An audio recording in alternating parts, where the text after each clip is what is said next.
अगला अध्याय। परमेश्वर की शक्ति का ऋषियों द्वारा साक्षात्कार, शिव के प्रसाद से प्राणियों की मुक्ति, शिव की सेवा, भक्ति तथा 5 प्रकार के शिव धर्म का वर्णन। उपमन्यु कहते हैं, परमेश्वर शिव की स्वाभाविक शक्ति विद्या है जो सबसे विलक्षण है। वह एक होकर भी अनेक रूपों से भासित होती है। जैसे सूर्य की प्रभा एक होकर अनेक रूपों में प्रकाशित होती है, वह विद्या शक्ति से इच्छा, ज्ञान, क्रिया और माया आदि अनेक शक्तियां उत्पन्न होती हैं। ठीक उसी तरह जैसे अग्नि से बहुत सी चिंगारियां प्रकट होती हैं, उसी से सदाशिव और ईश्वर आदि तथा विद्या और विद्येश्वर आदि पुरुष भी प्रकट हुए। परात्पर प्रकृति भी उसी से उत्पन्न हुई है।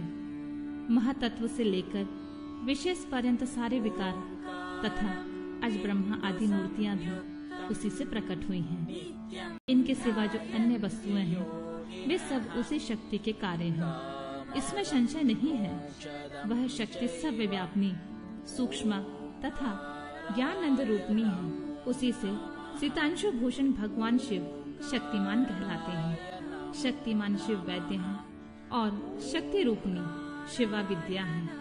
वे शक्ति रूप शिवा की प्रज्ञा, श्रुति, स्मृति, धृति, स्थिति, निष्ठा, ज्ञान शक्ति, इच्छा शक्ति, कर्म शक्ति, आज्ञा शक्ति, पर ब्रह्मा परा और अपरा नामक 2 विद्याएं शुद्ध विद्या और शुद्ध कला है।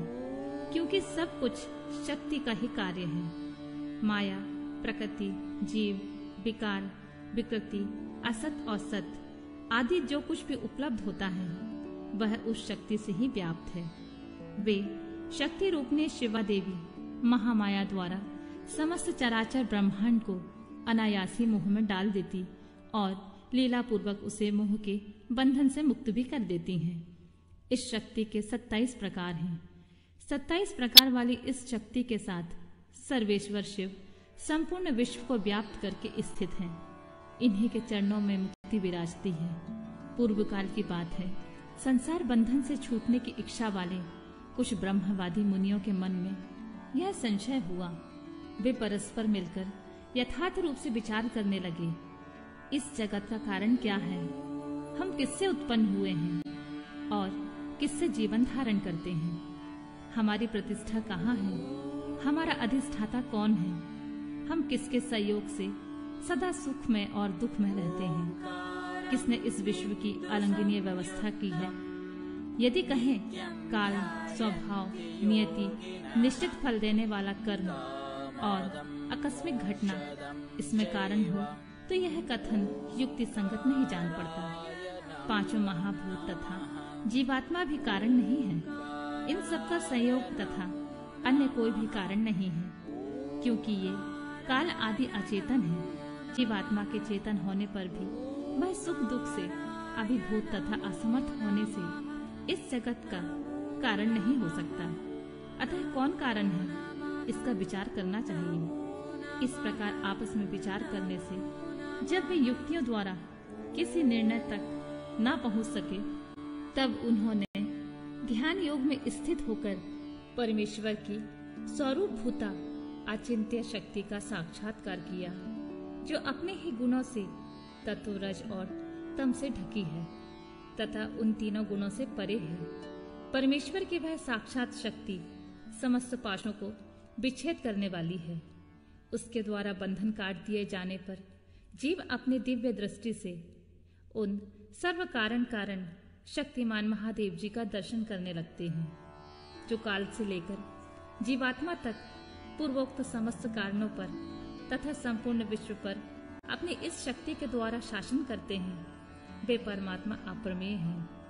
तदनंतर परमेश्वर के प्रसाद योग, परम योग तथा सुदृढ़ भक्ति योग के द्वारा उन मुनियों ने दिव्य गति प्राप्त कर ली।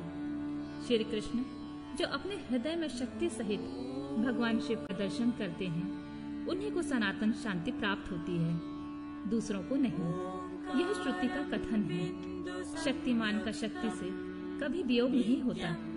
अतः शक्ति और शक्तिमान दोनों के तदाम्य से परमानंद की प्राप्ति होती है।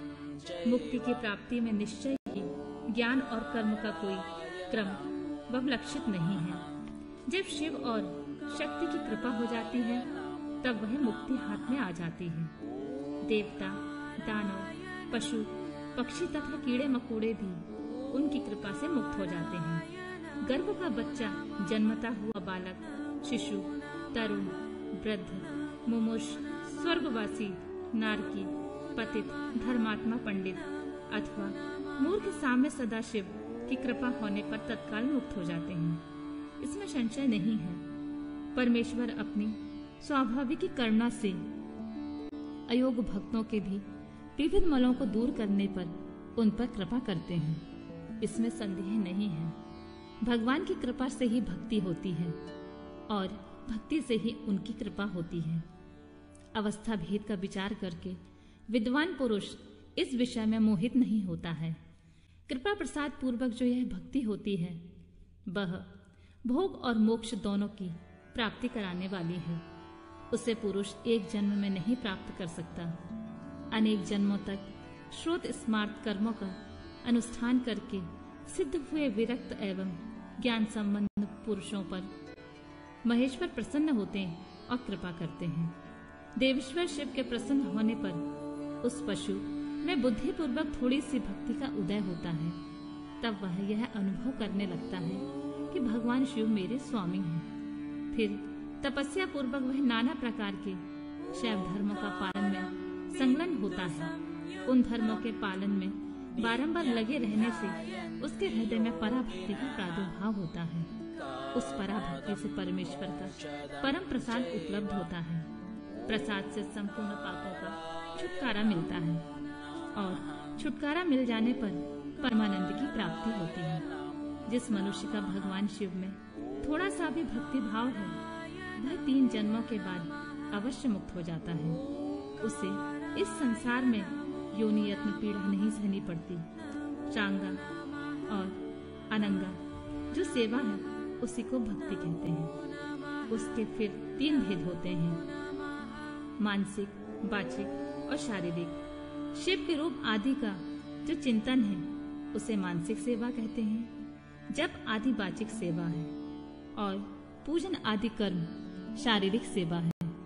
इन विविध साधनों से संपन्न होने वाली यह सेवा है, इसे शिव धर्म कहते हैं। परमात्मा शिव ने 5 प्रकार का शिव धर्म बताया है, तप, कर्म, जप, ध्यान और ज्ञान।